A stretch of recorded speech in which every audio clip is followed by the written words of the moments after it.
I will invite Pradeep Narayanan to come and moderate the session. Pradeep Narayanan is currently Director of Research and Consultancies at Praxis Institute for Participatory Practices in New Delhi.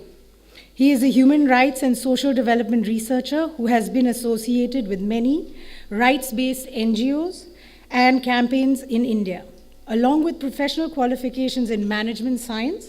In this session, we have five speakers. I invite Mr. Sameh Masri, Chairman, Palestine Sports for Life NGO. It's an organization which aims at developing sports and building the capacity of youth and women in Palestine. Sameh is going to speak on the important aspect of how the conflict and the sports go as a sports become solution for the various post-conflict scenarios. We also have Dr. Nico, who is a senior lecturer, sports management, University of Technology, Sydney. And he also focuses, he is going to bring experiences from both Zambia and Sri Lanka.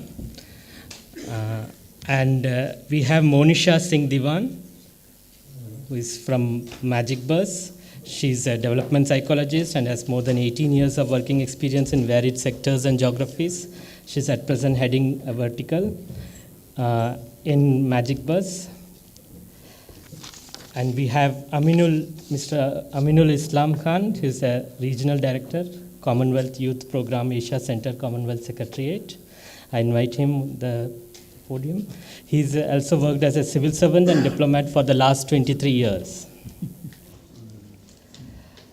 And the last, but not the least, we have Shika Oberoi, who is among the top 100 tennis rankers in the world, and she has many firsts as far as India is concerned. And she is also an anthropologist who brings multiple perspective of sports and other social things into the life. I invite her to the podium. This is going to be an interesting session, primarily because this is an area in which sports can play very, very significant role. And I personally do not have much of experience of using sports for this particular theme. So there is a lot of learning for me as well as many of us. I think that is probably the only reason why I have been asked to moderate, because I may not have to speak much in this session. So I invite Mr. Sameh Masri to give us to give us about the experiences he has in Palestine on using sports for post-conflict situation. Good morning. My name is Sameh Masri from Palestine. I am the chairman of Palestine Sports for Life NGO in Palestine. The first time I will thank the Magic Bus organization for this invitation, and all the people contribute to success of this conference.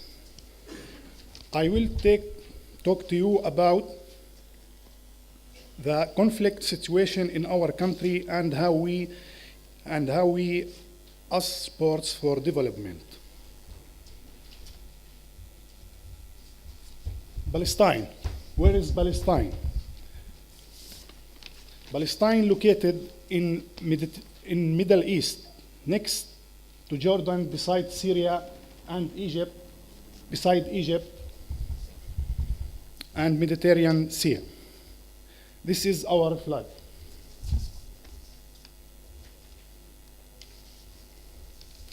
The situation in Palestine. We have many problems in Palestine. Conflict area, Israel occupation since 1948. A separation wall. You can read this slide. Separation wall racism. 723 kilometers long and 8 meters high. 5,000 prisoners. 173 children under 16 in prison. 121 settlements with 400,000 Israeli settlers in West Bank. 11 million Palestinian exile out Palestine, and 7 million Israeli import from all the world to Palestine. And we can see what happened in this situation. This is maps will illustrate what happened in Palestine. As you can see, the green is Palestinian in 1947. And after occupation in second maps, you can see what happened. We have a new country, Israel. In they established this country in 1948. And in 1967, they conquer another land to people Palestinian. This is number 3, maps number 3. The green, this is land under control Israeli government. And you can see number 4 maps. This is maps after peace agreement. And I don't know where our country now, maybe in some paper in the United Nations. This is a picture can speak better me what happened in Palestine, and the children under arrested and the student girls under weapons, and this is many settlements, and this is wall separation and treatment racism, unfortunately. The topic for this conflicts, it's next step. This is history. And now we will see what we will do in future. About us, Sports for Life, you can say PS4IL, it's easily, NGO, non-profit. We make a lot, you can see this and you can read this slide. PS4L make a lot of activities in our community and professional activity.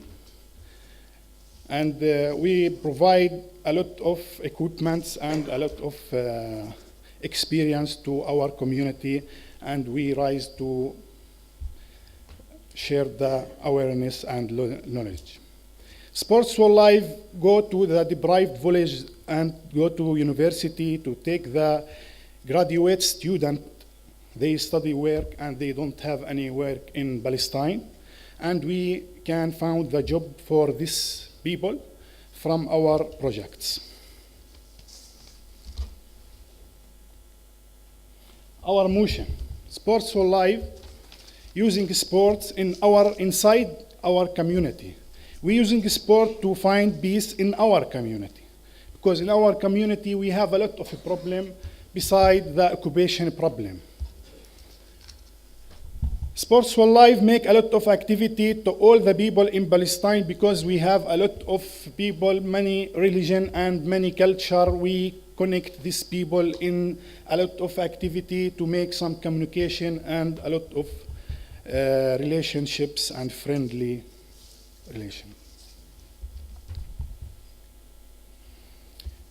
S4D in Palestine, sport for development in Palestine. All our country and economy under occupation, and our children and youth suffer from physical and psychosocial distress. Sports for Life works in deprived villages, and we study these deprived villages to start. We visited to deprived villages. Please, water. I am sorry.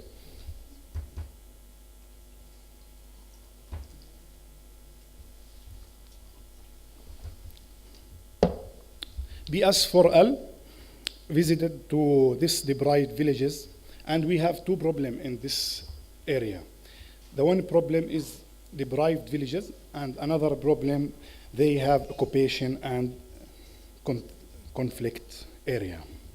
We study this situation and we see how we can help these people, and we make a lot of programs to these villages. And you can see this slide.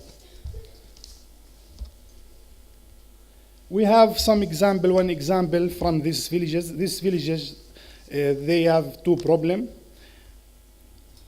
And this video maybe speak better, more me.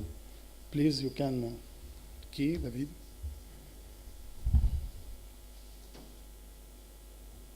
We are Nabi Saleh this video.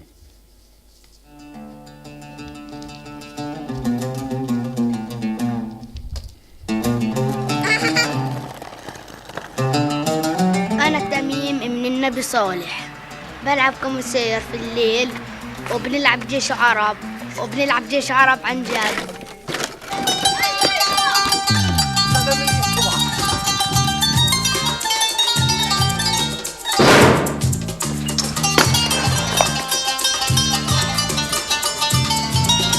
بيسرقوا الأرض في وضح النهار، يعني هم بيعرفوا إنها أرض فلسطينية هذه، وبيعرفوا إن هذه الأرض أصحابها بيجوا يشتغلوا فيها، بس هم بيجوا بقوة السلاح ويسيطروا عليها.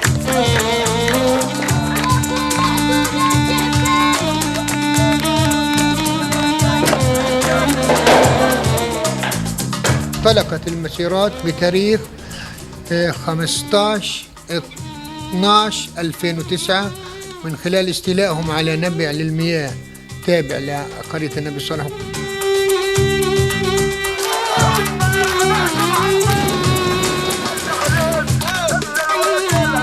بالنسبة إلي أنا يعني عشان انكسرت رجلي وأجت الكنبلة في رجلي، صرت يعني حتى لو بقدر أطلع ما أطلعش يعني. كمان بالنسبة إلي إنهم يعني دمروا حلم إلي.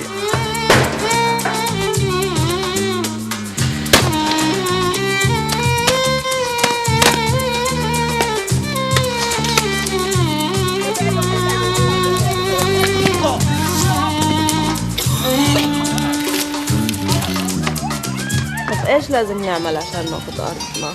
منا ما عطوناش الارض، منا نضرب عليهم احجار.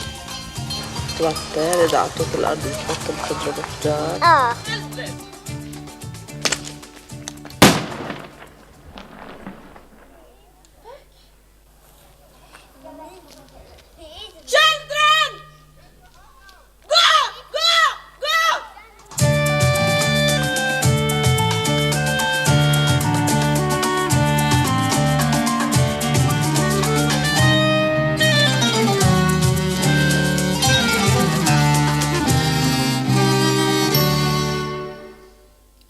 Thank you. Nabi Saleh village. This is village Nabi Saleh. We make a project in this village and funded by World Vision Organization. Many thanks to this organization. And BS4L make and we established a center to this village to play all the games and to make some desert to the violence in this community. And you can see at the slides. Sorry. And we make a lot of activities like a basketball, soccer school, and skateboarding, and chess to and disability. And we make another activity like table tennis. And to support this project, we make building capacity to the youth in these villages, and this youth get out from the prison, and we received them to make some building capacity to these people. And we have another video. Please, you can key it. This is after our project, what we do in Nabi Saleh. This is the process capacity building.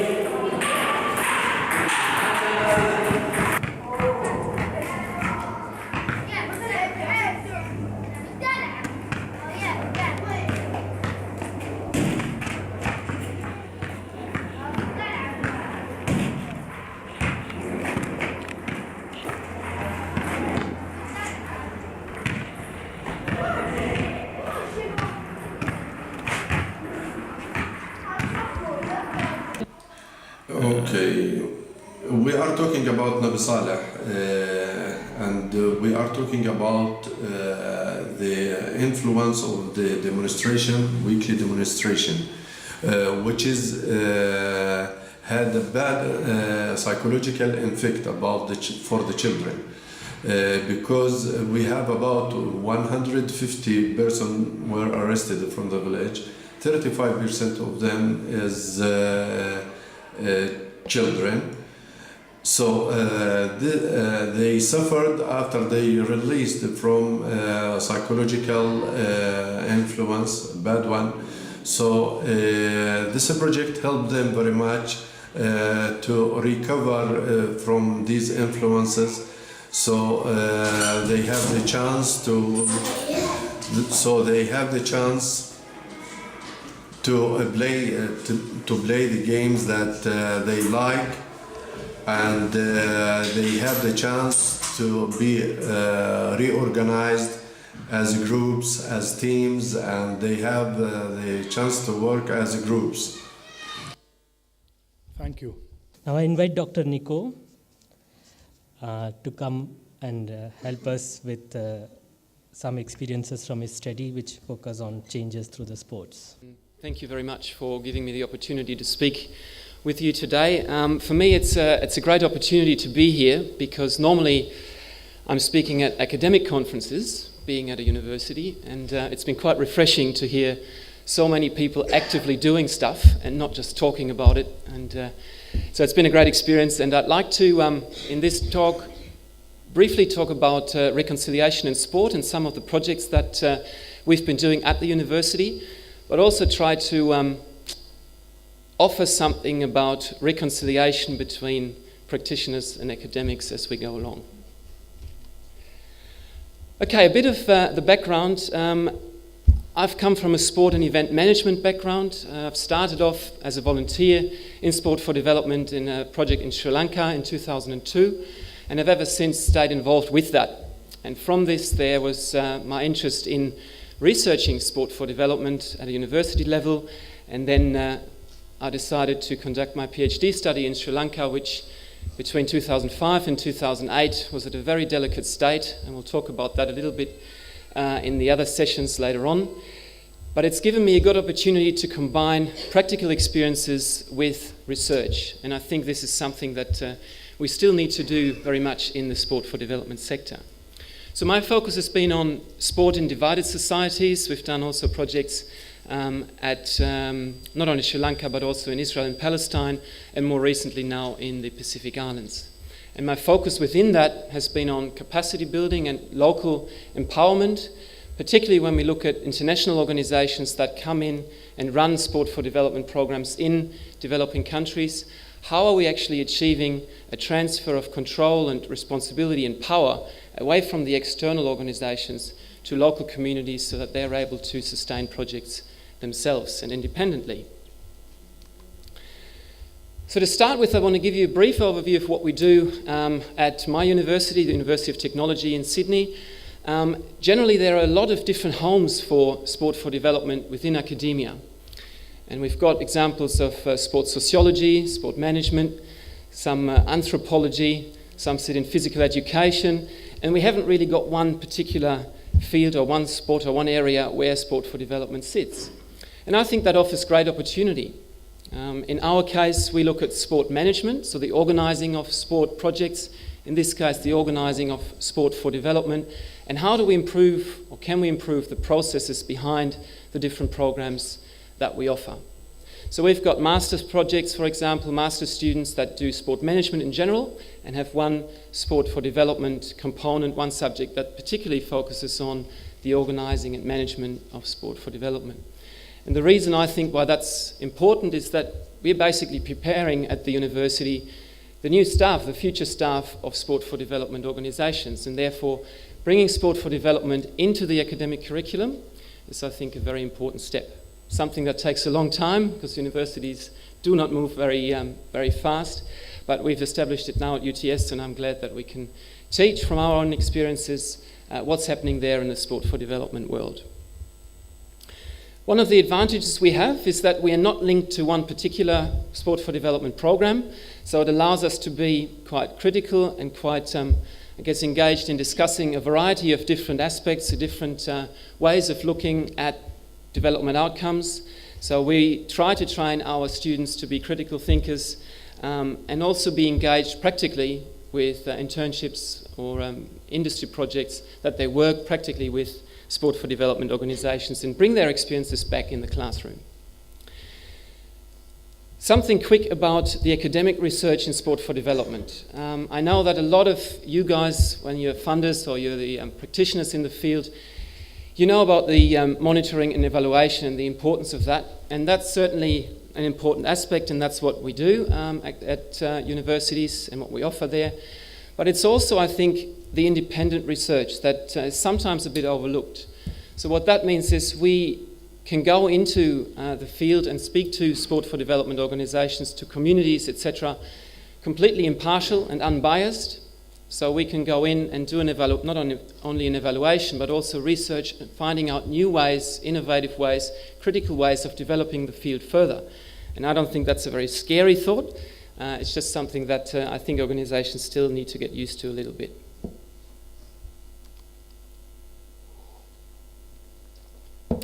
Okay, a little bit about my research at UTS.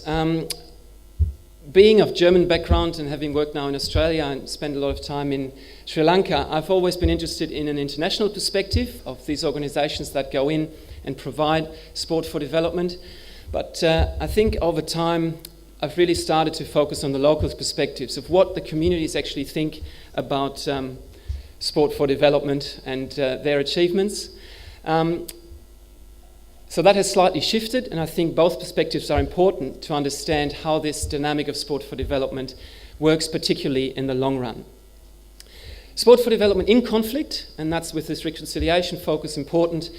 I've seen a lot of money and a lot of support during conflict times in Sri Lanka, where organisations have donated money and funds to projects that were run during civil war times.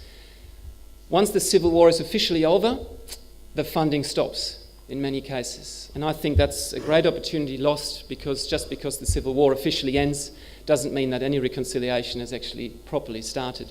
So I think there may have to be a bit of a shift in focus there. I want to give you an example of the impact of external organisations working as change agents in sport for development from the experiences that I've had in Sri Lanka. Now here we found out through our research that an impartial external organisation that was not from the Sinhalese, Tamil or Muslim background was really important to get these programs going, because if it was organised by a Sinhalese group, the Tamils would have never participated, and the other way around.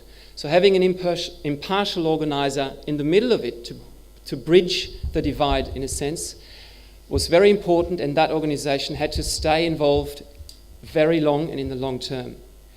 Another example from Zambia, the same situation, a Sport for Development organisation international went into a project in Zambia on gender empowerment.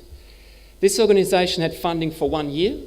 It went in, established a new program, brought in all the bibs, all the cones, all the balls, had a wonderful new shiny program. Girls from the local communities, from local clubs joined this program, had a great time for a year, it was successful. After that year, funding wasn't renewed, so the organisation withdrew and the girls were left by themselves. The local clubs didn't want to take them back, because the other players said, well, you left us to go to the shiny program, now you want to come back, that's not on. So the kids were actually worse off, because there was a program that wasn't sustained in the long term, and I think those critical thoughts are important. This is one of the explanations of this, and I've promised Jitanyali to bring this up. Now, if you look at this figure over here, you start on the left-hand side, and on the top you've got the development of programs over time. Okay, so the first year is on the very left, and you work towards the right, which can probably be 3, 5, 7-year process. And then you look at the triangles, the degree of control by international organisations or change agents. And on the right-hand side, you've got the degree of control, power and responsibilities by local communities. And as we move along in time, from the first year to the second, third, fifth year, you see that the degree of control by externals will have to diminish, and overall we end up hopefully at a stage at the very end here where the control of the local communities is almost 100%. So at the very right of this, the international organization may actually have to move on and detach themselves from being involved. Okay, so that's, I think, one of the lessons learned. And this takes time. Matthew Spacey talked about this on day one. It's a long process. This is not achieved in 1 year, and it's unlikely to be achieved in 2 years either. Okay, the final one, something that I would like to pick up on from day one as well, from Matthew's talk, and also Brian Suskiewicz mentioned this, partnerships, leverage and growth. So imagine you've got a still lake and you throw in a rock in the middle of it. That's where the biggest impact is, and that's where all of your programs work with children, and they have got this impact of, yes, we're achieving development through sport. But how do we create that ripple effect, that it goes out? Because the stone gets in the middle, but then there's little ripples that go out. And how do we actually then achieve development and growth for the significant others, which are families, friends? How does it go out to network partners, to the policy community that gets then sport for development into curriculums, into university curriculums, school curriculums, physical education? How does it go on then to human rights, social justice, and how do we then transfer this knowledge to not only impact on our program, but other programs with the similar ideas and aims? Okay, final slide. The next steps. From a research perspective, I think we've got this beautiful opportunity now that we've got, say, 10 years of sport for development programs running. So we've got that chance now to speak to people that went through programs themselves and come back as re-engaged youth, as we've called them. So those kids, and we've got them here in Magic Bus, they've gone through the system and are now in charge of coaching, managing projects. And we haven't really heard too much, at least from a research perspective, about their thoughts. And the cooperation between industry and academia, I think, still has a long way to go. Are we really speaking the same language? Sometimes I struggle to understand my academic colleagues when they talk about theory up here. And combining that theory and practice is, I think, very important. Bringing research in from the academic side into programs right from the beginning is maybe something that I would like you to think about, because we can offer additional opportunities and additional knowledge, I guess, in driving sport for development forward. And the final one, the accessibility of research, that's on our side, the academic side. A lot of our research is published in some obscure journals that no practitioner has access to, but we've developed a good example of how it can be different in the Journal of Sport for Development. Those of you who haven't checked it out, the website is there, jsfd.org. It's an online, free, open access journal where people, practitioners and academics can both submit their journals and case studies, and they're freely available for everyone to download and learn. So that's, I think, one of the great ideas of combining theory and practice. And if you've got any further questions, I'm happy to answer them later on or in the discussion session. And I wanted to finish with highlighting a book that a colleague of mine, Daryl Adair, and I have just published last week, where we tried to do exactly this, combine theory and practice and have a critical perspective. So hopefully that'll be an enjoyable time for you all in the audience. Thank you very much.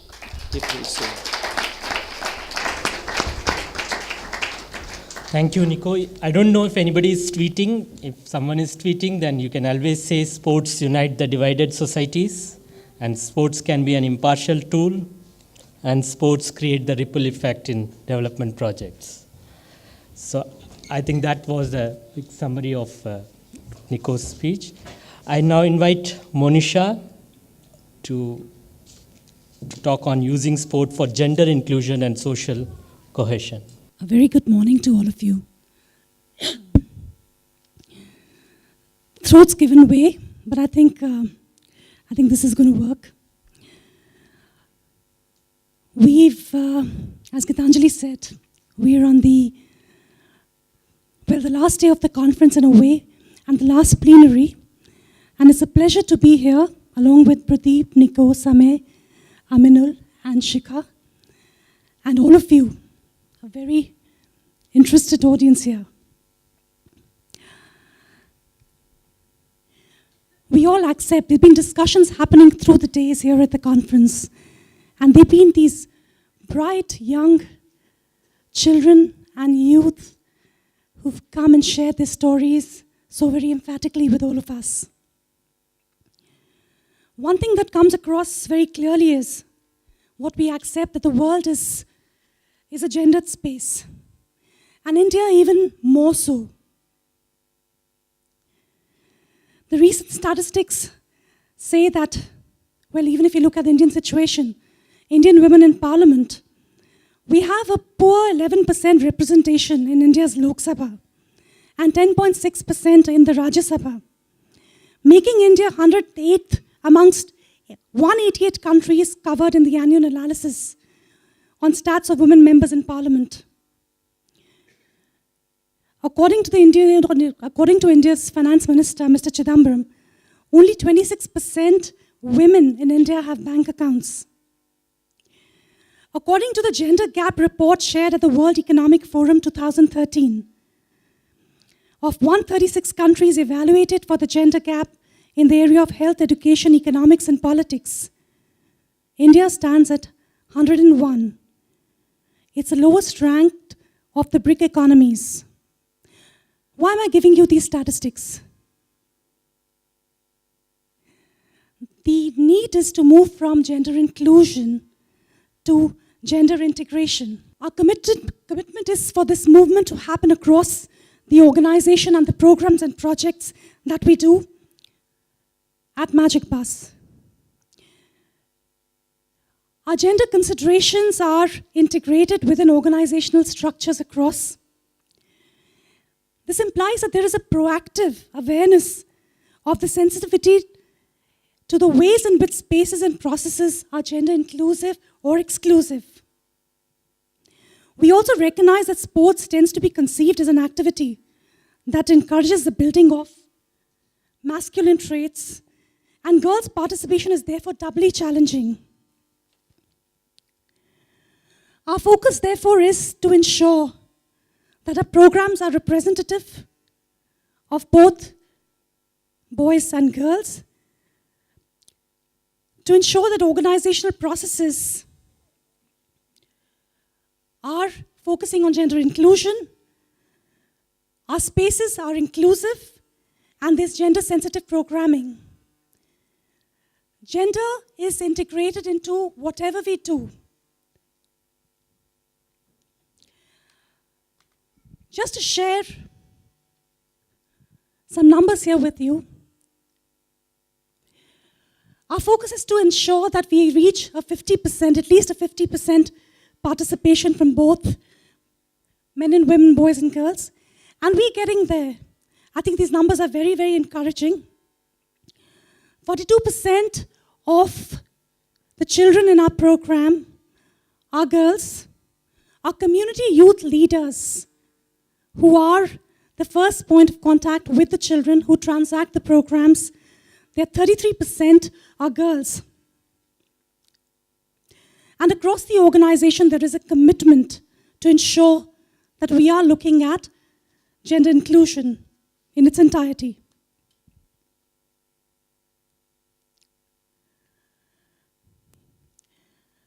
When we look at the organizational processes to ensure gender inclusion, we have gender executives at the state level. We have HR representation at each operational space and a zero tolerance to discrimination and violence on the basis of gender.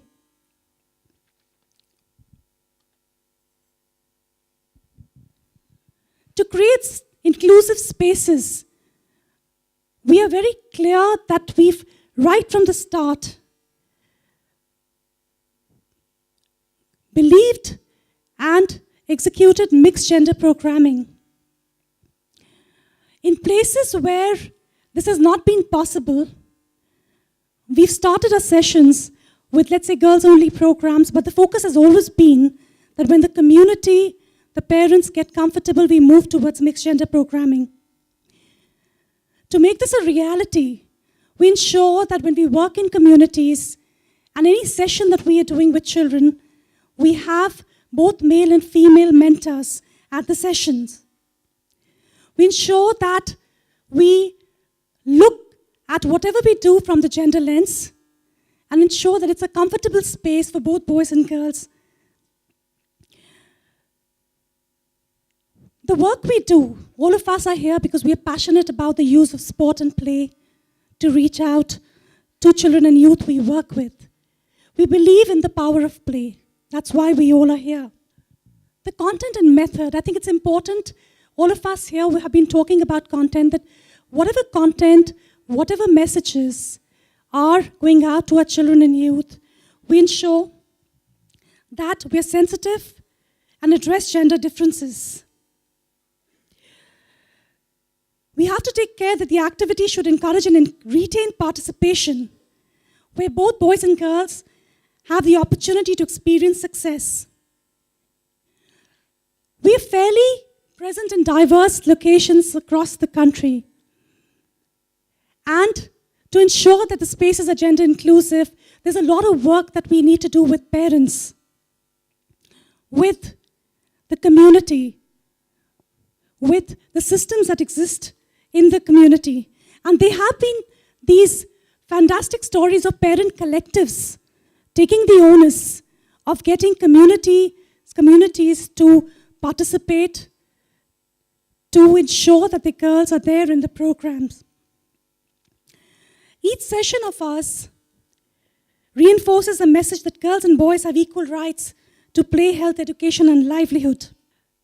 I'd like to end with a beautiful film which is representative of the girls in our community youth leaders, their journey, and the journey which is not an easy journey, but kind of representative to where they are, the kind of leadership that they are demonstrating, the way they are standing up for their own selves, their rights, reaching out to children, and being role models in the communities that they work with.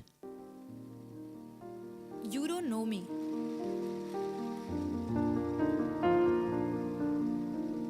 I'm just another girl. Like hundreds of others. Thousands.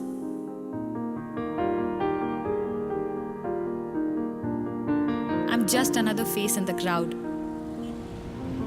But that's okay with me.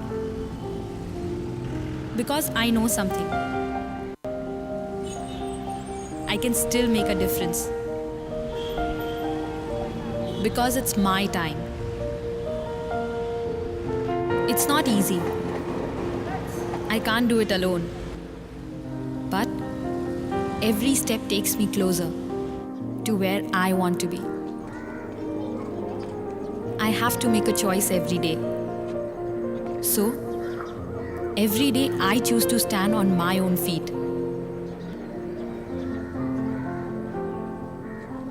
Sometimes the challenges are so big, but I have a responsibility. And I have the confidence to lead from the front.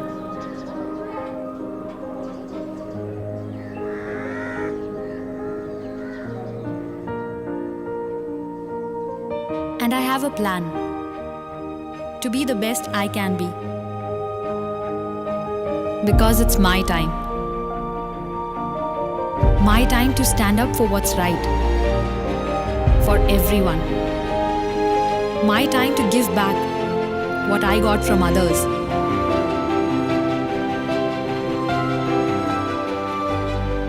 I know there are some things I can't change. But there are some things I can. There's a way around everything. After all, I have also learned, led, and grown.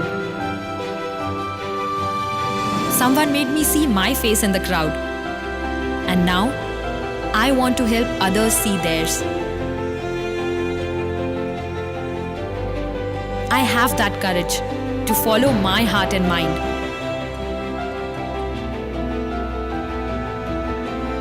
Because I know something now. There's no such thing as just another face in the crowd. So yes, it is my time. It's my time to choose. and I choose to make a difference.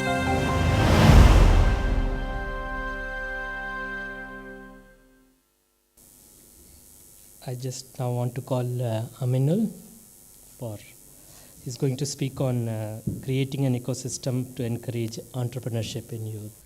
Good morning, friends. Thanks, Pradeep. Thanks, Magic Boss, for inviting me in this gathering.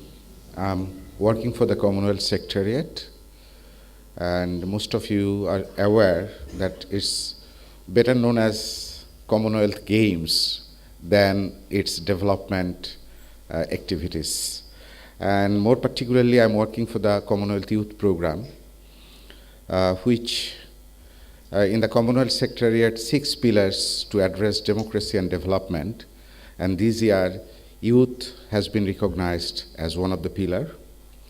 And that's an internal advocacy, what we have been doing for over the years. And another good news is that sports have been integrated into the youth development work, which was there in the process for last few years. And we work across the Commonwealth to enable young people, to enable the environment, and to engage and empower young people so that they can believe that they have choices in life and they can create choices.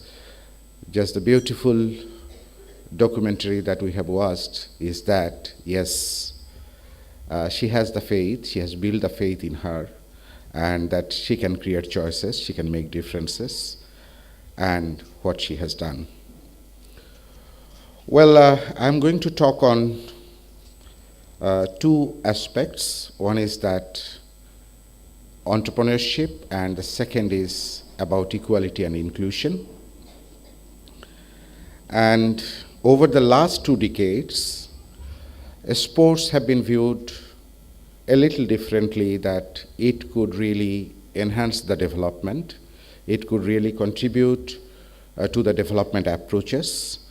And the International Working Group, they suggested that it can really help 5 ways: empowering children and young people, reducing stigma, providing opportunities for independence, social engagement, and certainly it would work as a mechanism for inclusion. It's very important that sports for development and peace that can create and provide a safe and inclusive social space. That is the understanding all we have. But through this process, they can create the change agents who can contribute to nation building. It's very, very important to have the conceptual clarity. Why I'm telling you this, because we conducted a regional workshop on sports for development and peace, inviting 8 member countries, and the Commonwealth Advisory Board on Sports, which is responsible for organizing Commonwealth Games in every 4 years. So it's very, very surprising that most of the governments and few of the stakeholders, they are aware, they are talking on the competitive sports, winning awards and medals, but a few of them are really keen. So at this point, I think that it's very important to have the conceptual clarity on how sports can really contribute to development and peace. Sports, as in the Commonwealth we define, we believe that it's a very, very broad phenomenon. It encompasses diverse forms of activities. It has the power to bring together organizations and ensures participation. But certainly, sports is not a panacea. It's not a solution for all the development challenges. It's a cross-cutting tool that can support beneficial social change through strengthening established development approaches. For example, at local level, it's an effective way to working with children and youth.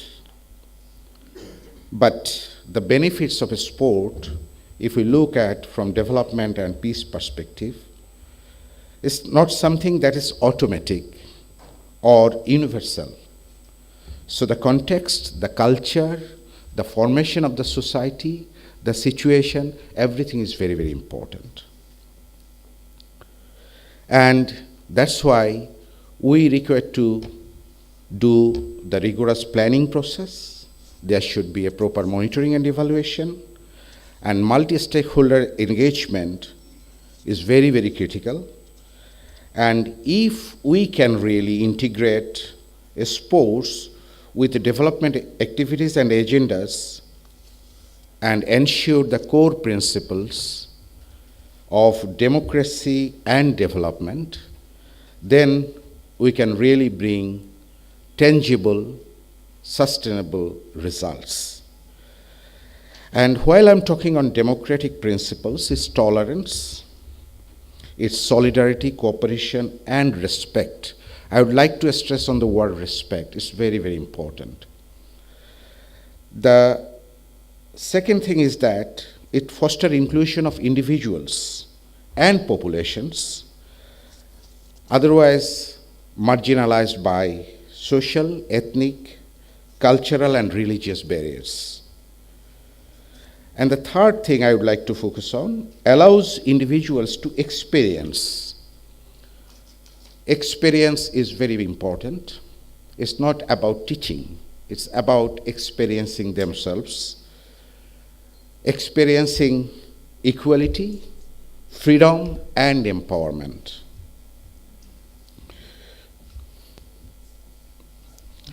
So,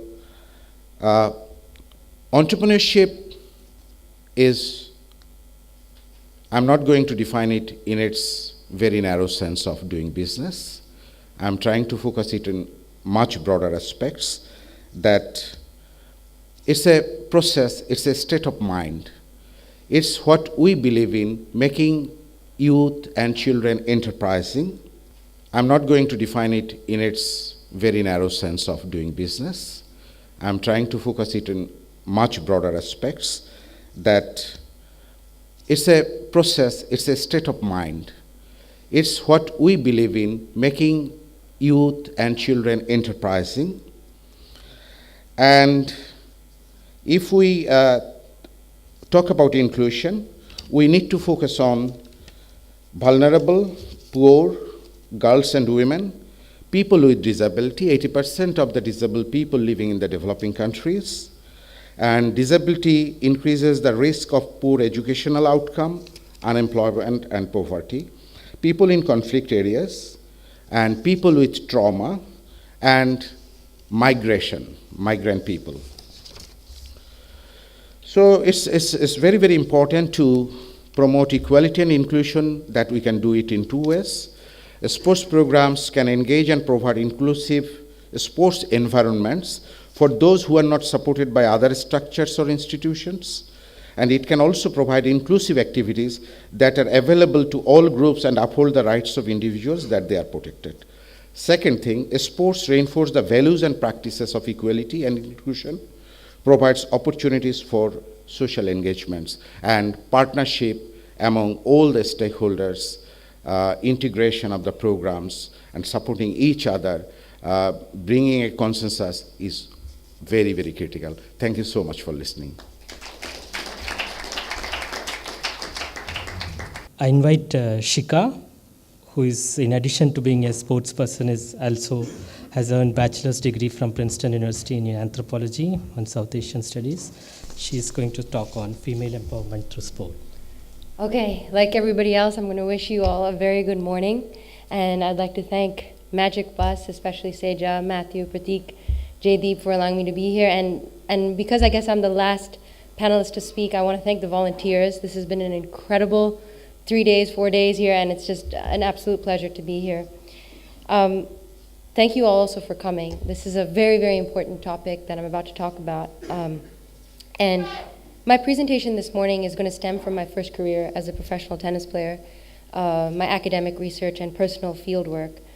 And I'm going to basically share a few points and observations regarding this very important topic, female empowerment through sport. I'm also going to be touching upon its relevance from both a grassroots level and a global elite level as well. It's important to recognize why we are specifically focusing on female empowerment. And so I'm going to quote Professor Marshall from Georgetown when she said, "The respect and education of women is the most critical issue of our time." And this is precisely why we're here, to discuss female empowerment, because the ones who suffer disproportionately, actually, and especially during conflict, are women and children.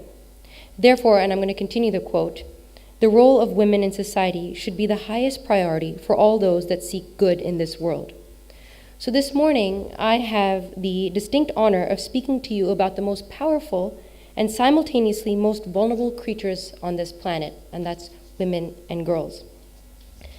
And so we're living in the time of the 3 Gs, the big 3 Gs, gender, globalization, and generation. And to me, females in sport are a powerful solution that suspend differences that are automatically inherent in these 3 Gs, those being of religion, socioeconomic differences, and race. And consciously or not, these female athletes act as leaders to their nations and people. And now they don't solve international disputes or conflicts, but they shift the focus on superordinate goals and causes like unity in diversity, humanity's progress, and respect and dignity for all. Could I have the next slide, please? Thank you. So I'm going to choose to define empowerment the way the UN defines it as the process through which women gain the confidence, strength, and in some contexts, information and skills. And I'm going to just take a minute to bring out some sociology here and talk about what sociologists see about sports. So sociologists have long recognized sport as a key institution used to maintain and perpetuate the stability of the current social order. Brahms Sports, a prison of measured time, explains that sports fulfilled a triple role. One, they ideologically reproduced the bourgeois social relations such as selection, hierarchy, subservience, obedience. Two, it spreads an organizational ideology specific to the institution of sport, involving competitions, records, and output.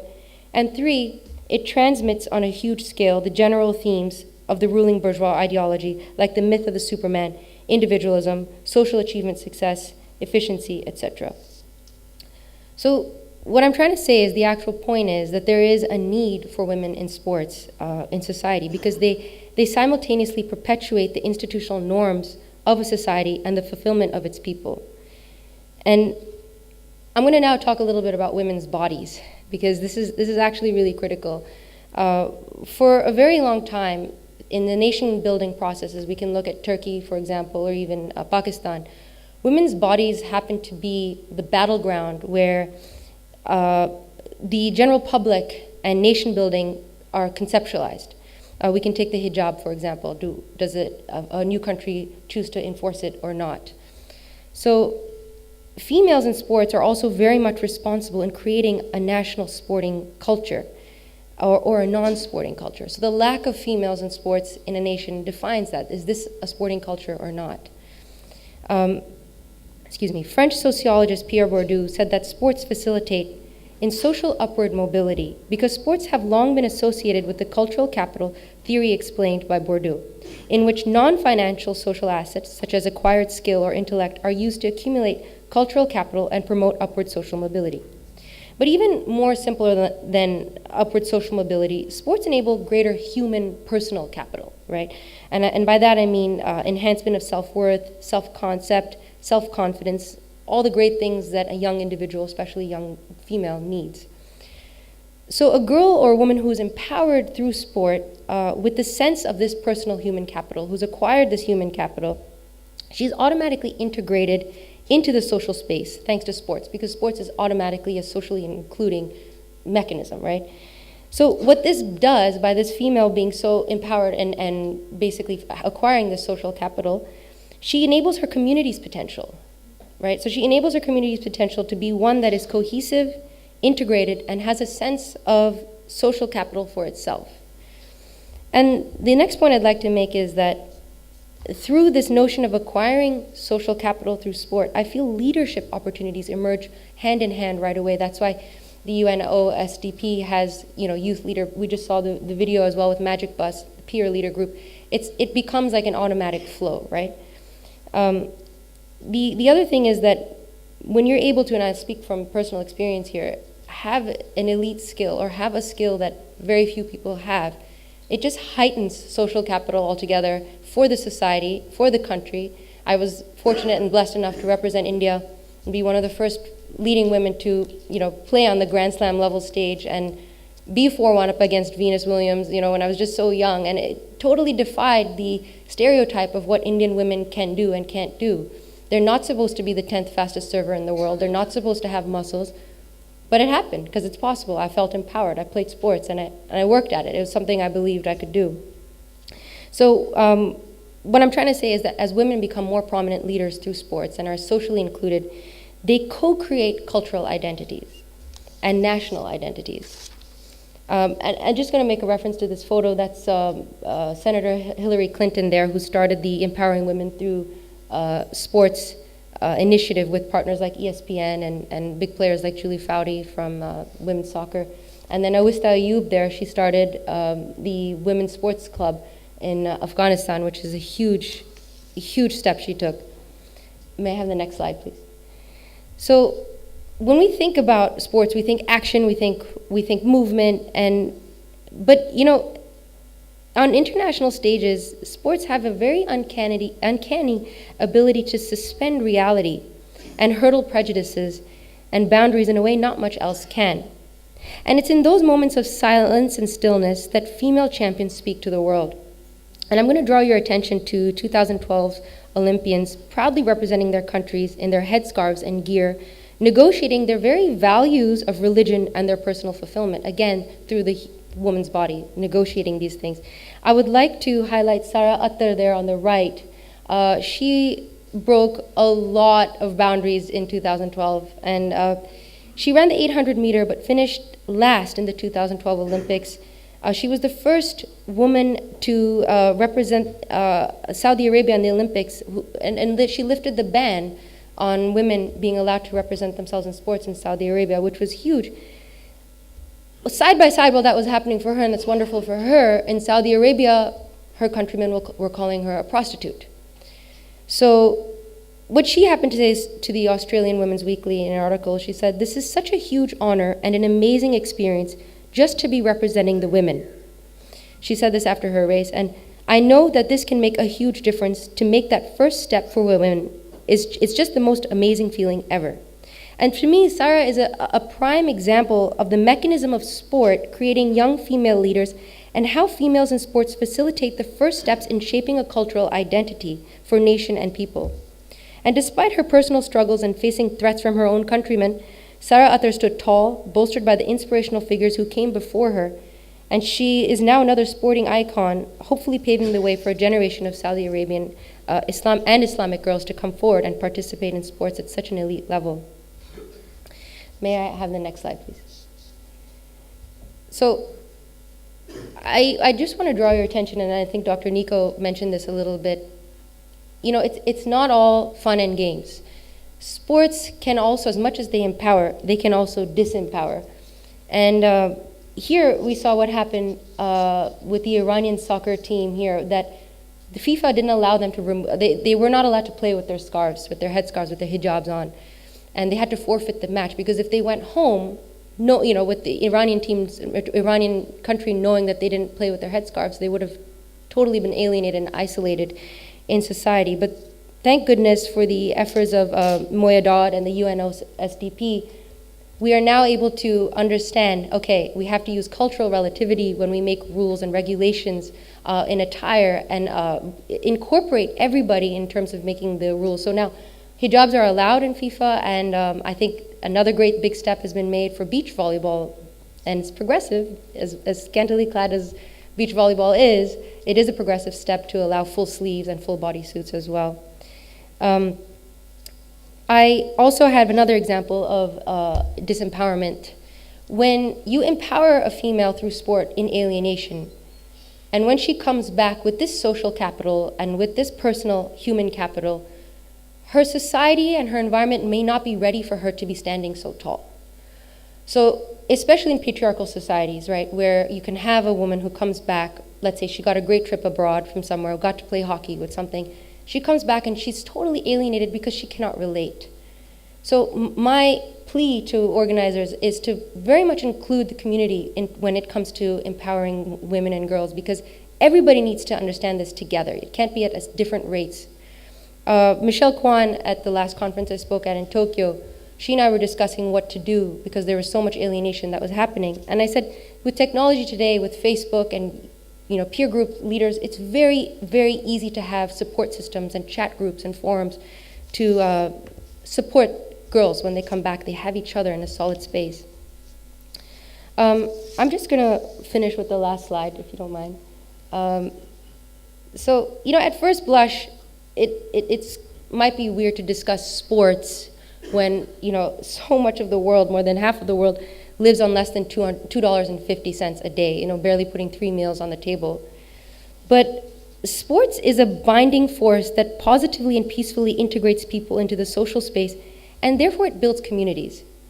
It also facilitates in the acquisition of social and human capital, as I was discussing, and enabling a positive concept of self and self-worth for women and girls. And this is perhaps why it's a human right for women to participate in recreational activities and sports. And I just want to end with, we understand and see why the world needs more empowered girls and women. And the next steps forward will be about creating and ensuring a sustainable system of safe access to sport with organized structures to follow through to all people, no matter how poor or destitute. And in an era when we are living with so much technology, it's going to be so easy with simple clicks, right, and computer and phones and whatnot, to collectively make an effort, a cohesive community worldwide effort to push women in towards leadership, empowerment and leadership in a time when we need them the most. Thank you so much. Thank you.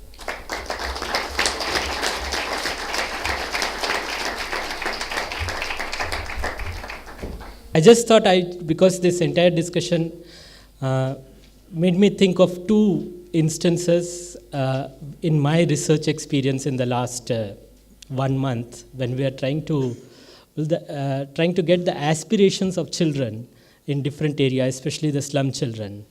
There was one instance when we mapped from the Delhi slum girls, we tried to map the historically their access to the playground. It was really interesting that that map was almost similar to the map of, the Palestine, how the area occupied by Palestine has come down to almost very little. It was like from 4 access to 4 playgrounds, they actually have nothing now. The girls cannot actually, because the playgrounds have been converted into many things. That was one instance, and the second instance was when we asked about the changing aspirations over the period of time with one of the boys. He was saying at the age of 13, he wanted to be a Sachin Tendulkar. He wanted to play cricket. But by 14 or 15, his parents actually said that you should concentrate more on study, which can get you livelihood. And apparently the child, he said that, how much the cricketers earn, I can earn. But then the question which the father asked him was, tell me how many cricketers have so far been from Dalit background, a scheduled caste. There have been, so he actually did the survey when he was 17 and he found there were 2 players in the long history of 70 to 80 years. One of them being Vinod Kambli. So therefore, when we did the analysis with the children, there were 2 things which came in. One is playground at the end is a land, is a zameen, which is politics. And players at the end are not merely sportsperson. They are actually people with certain identities. They have gender, they have Dalit, they have tribal. So the entire study, which entire, all this thing, which comes out with very clear thing that at the end, today we don't have any other leveler. Education is not a leveler. Then what exactly today we have is only the sports, which can still be claimed as a leveling ground, which has access for everyone to play. Everyone can have different kinds of things which they can get from the sports. So with this, I just wanted to open the floor for questions to the audience, and I thank them for wonderful speech so far. Thank you.